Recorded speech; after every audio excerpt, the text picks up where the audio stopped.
Dalam sejarah bangsa kita, ada peristiwa yang tak sekadar tercatat sebagai angka, namun terukir sebagai pengingat pahit.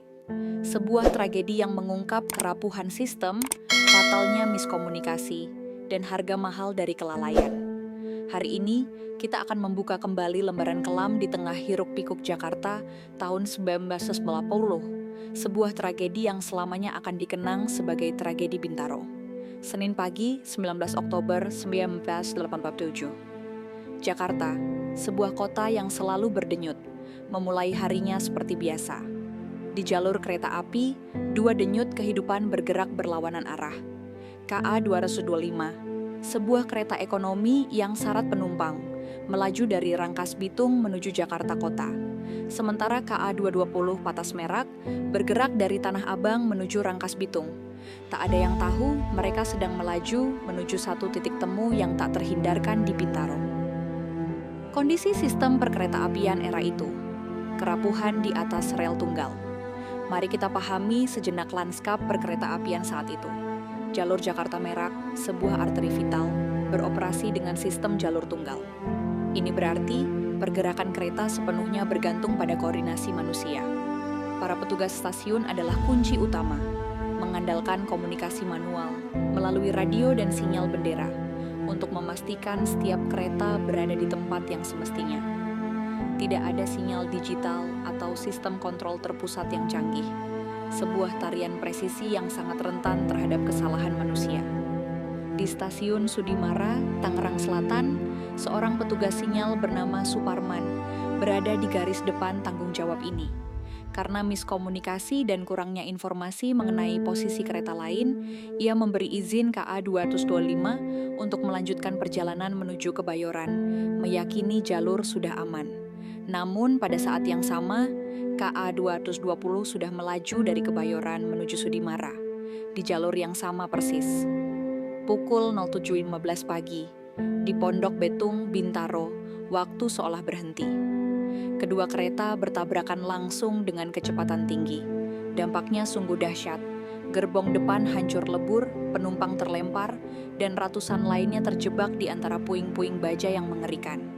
Sebuah pagi biasa berubah menjadi kengerian tak terbayangkan. Kekacauan melanda Bintaro. Penduduk setempat menjadi yang pertama tiba di lokasi, berusaha melakukan penyelamatan dengan alat seadanya. Tim penyelamat resmi dan bantuan medis tiba kemudian, namun proses evakuasi berjalan lambat dan sulit akibat keterbatasan peralatan dan personel. Rumah sakit terdekat kewalahan menampung jumlah korban. Tragedi ini merenggut 196 nyawa dan membuat 300 orang terluka. Di balik setiap angka, ada kisah keluarga yang hancur dan luka yang tak akan pernah sembuh. Investigasi pun digelar untuk mengungkap penyebabnya. Ditemukan bahwa penyebab utama adalah kesalahan dalam kontrol jadwal dan pengawasan keselamatan, yang mengakibatkan kedua kereta berada di jalur yang sama. Faktor-faktor lain yang turut berkontribusi adalah sistem komunikasi yang usang, kurangnya mekanisme peringatan dini, dan infrastruktur serta peralatan yang kurang terawat. Proses hukum kemudian difokuskan pada individu. Masinis KA 225, Slamet Suradio, dan beberapa petugas stasiun didakwa dan kemudian dihukum. Namun bagi banyak orang, ini belum cukup. Ada pandangan bahwa fokus terlalu pada individu, sementara kegagalan sistemik dalam sistem perkeretaapian belum sepenuhnya tersentuh. Ironisnya, meskipun ada rekomendasi dari Komisi Investigasi, tidak ada modernisasi signifikan atau audit komprehensif terhadap infrastruktur kereta api atau sistem komunikasi pasca tragedi. Tragedi Bintaro bukan hanya lembaran hitam di buku sejarah Indonesia. Ini adalah pengingat pahit tentang tanggung jawab besar yang diemban di balik setiap perjalanan. Kisah ini adalah bukti bagaimana sebuah kesalahan kecil, diperparah oleh sistem yang rentan, dapat berujung pada bencana tak terbayangkan. Semoga kisah ini menjadi api yang terus menyala, menerangi jalan agar bencana serupa tak pernah lagi terjadi, dan pelajaran berharga ini tak pernah kita lupakan. Terima kasih telah menyimak kisah ini bersama kami di Dunia Cerita Channel. Dukung terus channel ini dengan like dan subscribe, agar kami bisa terus menggali dan menyajikan lebih banyak kisah bermakna untuk Anda.